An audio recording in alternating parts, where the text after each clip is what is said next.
जमातों को sir level playing field मिल रही है या नहीं, क्या देख रहे हैं आप? कौन सा लेवल प्लेइंग फील्ड? यहाँ तो अदालतें भी फैसिलिटेशन कर रही है, यहाँ तो नेब जो है वो एक घरेलू खादिमा की तरह लगी है कुछ पार्टियों की। यहाँ तो लाडला है, लाडला प्लस है, और लाडला 1, 2, 3 और 10 तक लाडले हैं। यहाँ तक एक तरफ तो रियासती प्रोटोकॉल कुछ लोगों को दिया जा रहा है, फैसिलिटेशन दी जा रही है, कुछ लोगों को दीवार से लगाया जा रहा है, और वाज़े मीडिया के ऊपर कदगने हैं, लोगों को ऑफ एयर किया जाता है, प्रेस का गला घोंटा जा रहा है, कोई लेवल प्लेइंग फील्ड नहीं है। अच्छा, लास्ट में बताइए, कल 16 दिसंबर है, सकूत ढाका का कौन जिम्मेदार? सकूत ढाका का बुनियादी जिम्मेदार, सबसे बुनियाद जो सकूत ढाका की रखी है वो जनरल अयूब खान ने रखी है। 10 साल जब आप मार्शल लगाएंगे और वो लोग जो अक्सरियत में हैं और उनको आप हाकी हुक्मरानी नहीं देंगे, और उसके बाद दूसरी जिम्मेदार फिर जनरल याहिया है कि जिन्होंने इलेक्शन करवाए और इलेक्शन करवाने के बाद इंतकाली इक़्तिदार के लिए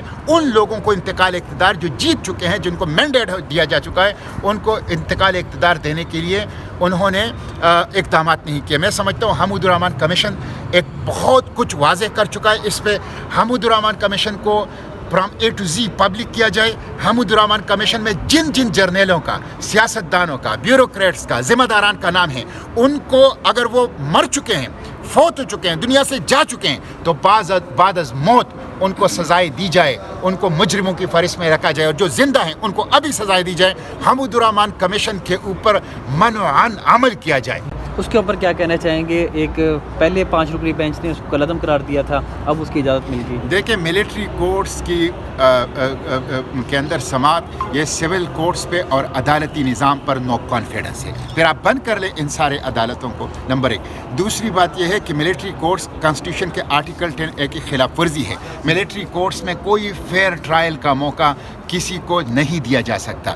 अगर आपने मिलिट्री कोर्ट्स चलाने हैं तो इसका मतलब ये है कि यहाँ पर फिर कॉन्स्टिट्यूशन, यहाँ पर फिर डेमोक्रेसी, यहाँ पर फिर पार्लियामेंट, यहाँ पर फिर रूल ऑफ लॉ, यहाँ पे ये चीज़ फिर नहीं होगी। इसलिए मैं इसके हक़ में नहीं हूँ कि सिविलियन की ट्रायल मिलिट्री कोर्ट्स में की जाए। मैंने इसके ख़िलाफ़ पार्लियामेंट के फ्लोर पर भी हमेशा बात की है, मैंने इसके ख़िलाफ़ हमेशा जद्दोजहद की है, और आइंदा भी पार्लियामेंट के फ्लोर पर और पब्लिक में इसके ख़िलाफ़ बात। इंतखाबात के हवाले से क्या कहना चाहेंगे? ताख़ीर के हरबे इस्तेमाल किए जा रहे हैं, कुछ पॉलिटिकल पार्टीज़ कह रही हैं। अब रिटर्निंग ऑफिसर्स की जो ट्रेनिंग का अमल शुरू हुआ था वो भी रुक गया। आप समझते हैं कि 8 फरवरी को इंतखाबात हो सकेंगे?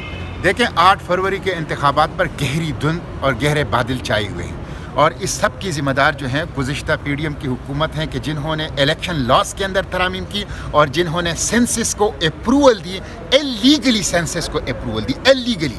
और दूसरा, उसमें इलेक्शन कमीशन ज़िम्मेदार है, जिसकी ये ज़िम्मेदारी है कि वो फ्री, फेयर और transparent election with in 90 days कर ले। इन्होंने नहीं किया। इस वक्त जो वफाक की हुकूमतें हैं और सूबाई हुकूमतें हैं, ये अपनी आइनी मुद्दत यानी 90 दिन केयरटेकर्स की पूरी कर चुके हैं। ये गैर कानूनी काबिज़ीन हैं और इनकी हुकूमत की कोई लीगल कॉन्स्टिट्यूशनल जस्टिफिकेशन नहीं है। इस वक्त पाकिस्तान के अंदर दस्तूर नामी चीज़ जो है वो वजूद नहीं रखती। तो मैं समझता हूँ कि एक दफ़ा इन्होंने गलती की है, जुर्म किया है, दस्तूर से इनखिलाफ किया है, दूसरी दफ़ा ये ना करें। और हर सूरत में कौम का मुतालबा है कि 8 फरवरी को इलेक्शन कराए जाए।